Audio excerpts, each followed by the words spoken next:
can find place in hospitals for people afflicted with physical diseases.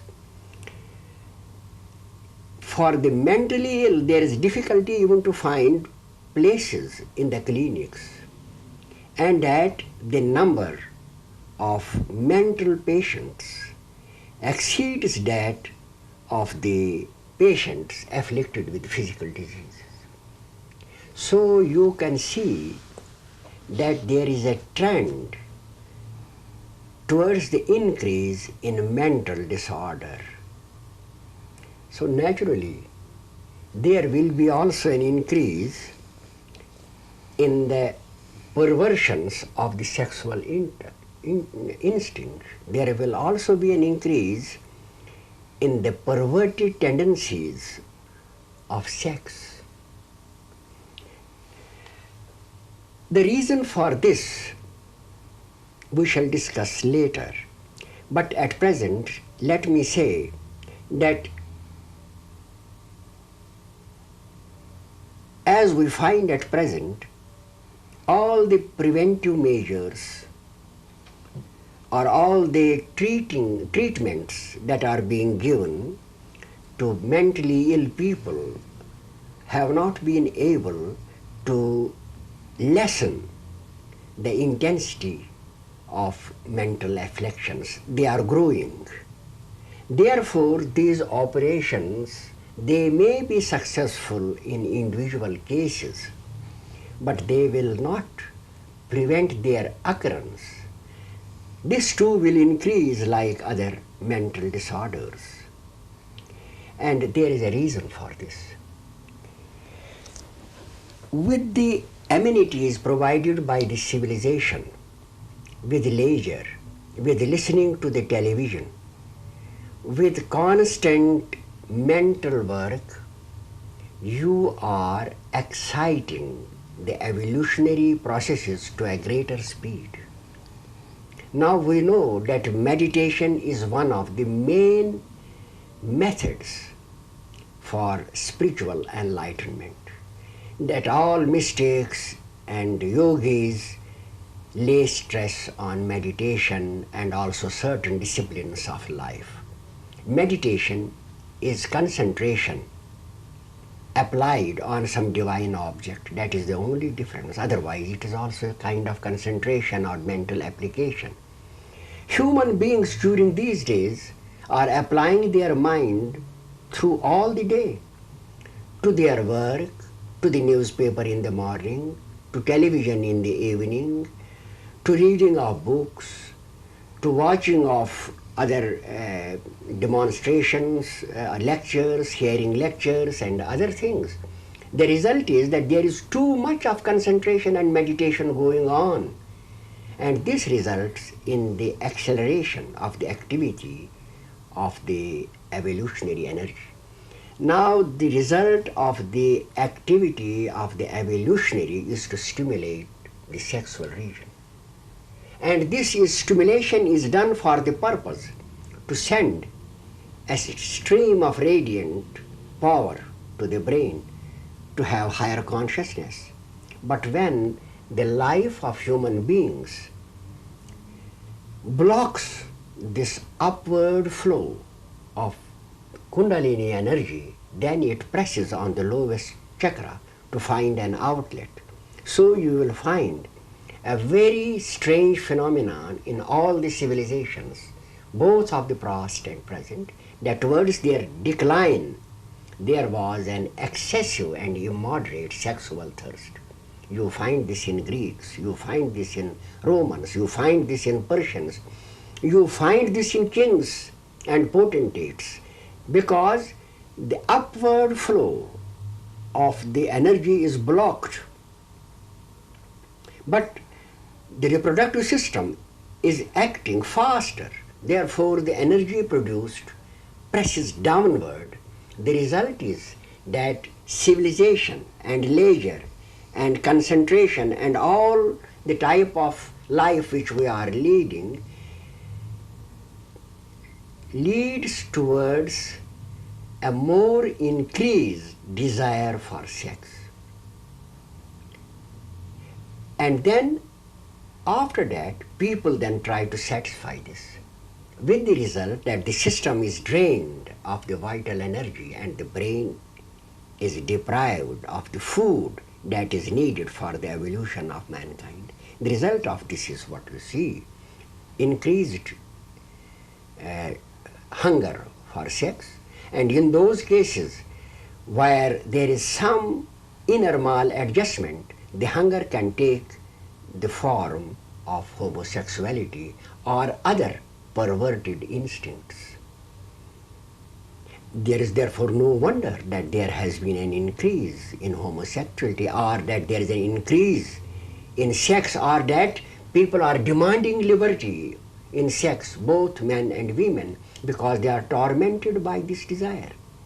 There is no channel to direct it except to the brain. But our mode of life, our denial of God, our materialistic tendencies all act as a block to the flow of energy into the brain, with the result that people in general are tormented by sex. The importance of religion and of what I am saying is still not obvious to mankind. If man continues to follow the present ways of life, he will suffer terrible torments of sex, even greater than are suffered at present. There will be greater revolts, there will be greater rebellions, there will be greater crime, there will be greater aggression, there will be greater wars. Because we are blocking the flow of the energy into the brain, which only a religious discipline and a spiritual ideal can help, not otherwise. So we are suffering. We are seeing certain conditions, evil things around us, which we cannot explain in the terms of ordinary knowledge, but which knowledge of our scriptures, which knowledge of the divine force of evolution at once makes apparent. The conditions that you see in the world, even the conditions of sexual perversion, they are due to a blocked Kundalini. And our present civilization is acting as a clear block to human progress. I think there was to me anyway, a very satisfactory answer, and this is an incredible answer, Pandit. How can you give us a way out of this terrible turmoil that some people are in today? Is there any way out at all?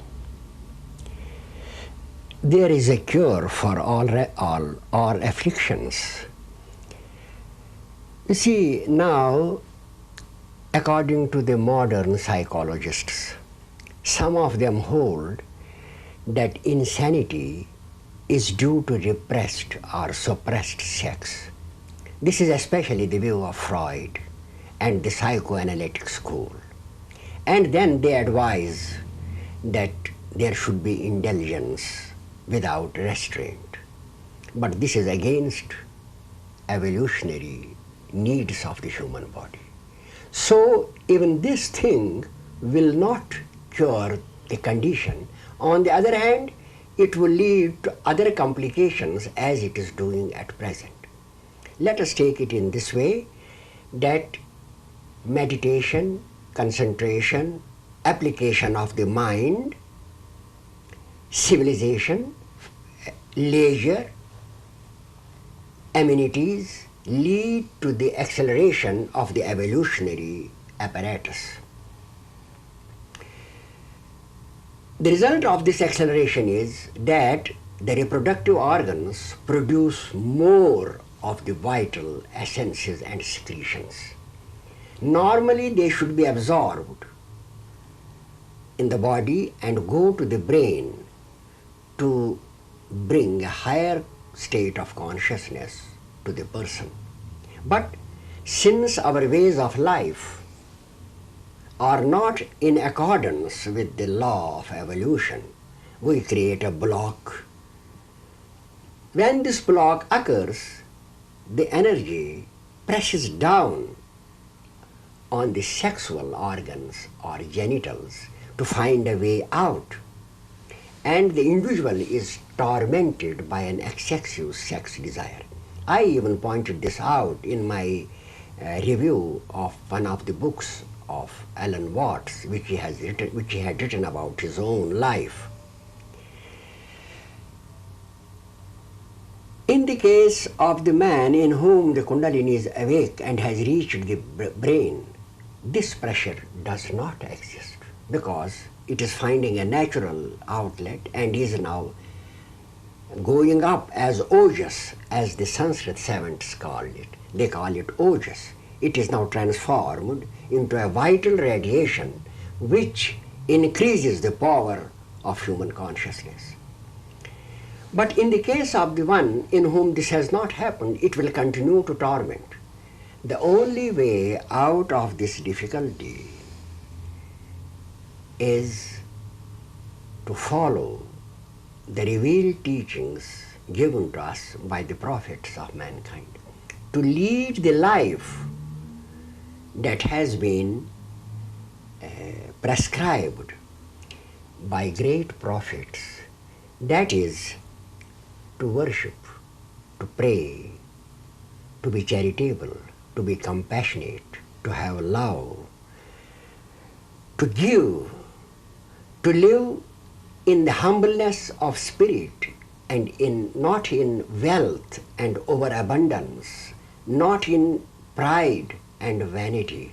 When this thing is achieved, this goal is achieved, the nerves become purer and the block is gradually removed. The energy finds its place in the brain and instead of tormenting, becomes the cause of inner joy and peace. That is why in some cases where a disciplined life is followed, meditation becomes such a source of strength, inspiration and joy.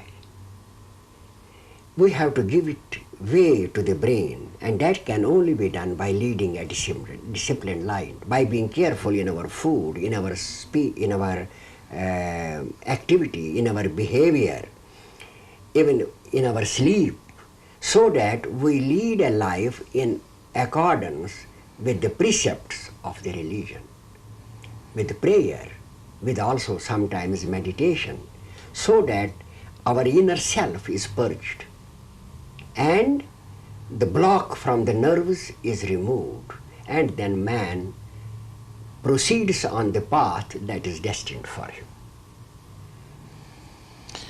So this would be the only conclusion out of this? This is the only conclusion, the obedience to the law of evolution, the living of a natural, spiritual life, well disciplined and helpful, charitable, compassionate, without the ambitions and passions that create all the misery and the sorrow and the violence in the world. That is a life, the Christian life, the Buddhist life, the life idealized by Muhammad or idealized in the Gita. That is the only answer to mental deformation. No effort done by humankind, no effort done by medical men, no effort done by psychologists can cure mankind. This revelation is only remedy. Here now we are in the province which nature has kept reserved from intellect. Thank you. Thank you.